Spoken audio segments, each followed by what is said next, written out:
நம்ம வாழ்க்கையில் எதுக்கும் ஒரு சரியான திட்டம் இருந்தாதான் வெற்றி கிடைக்கும். அதே மாதிரி உடல் எடையை குறைக்கணும் என்றால் டயட், எக்சர்சைஸ் மற்றும் மனநிலை, இந்த மூன்றும் முக்கியம். முதல்ல ஜங்க் உணவுகளுக்கு குட் பை சொல்லுங்க. அதுக்கு பதிலா நாட்டு உணவுகளை அதிகமாக சாப்பிடுங்க. தானியங்கள், பழங்கள், காய்கறிகள் இதெல்லாம் தேகத்தை ஆரோக்கியமாக வைக்கும். அடுத்தது, தினமும் குறைந்தது 30 நிமிடம் நடந்தோ, ஜிம்மில் போயோ, யோகா செய்தோ ஆக்டிவா இருக்கணும். முக்கியமானது ஸ்ட்ரெஸ் குறைக்கணும்.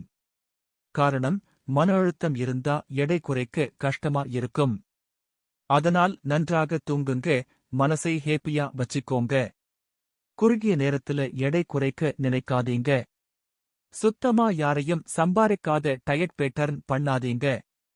நீங்க தூய உணவு சாப்பிட்டு உடம்பை சரியாக வேலை செய்ய வைக்கும்போது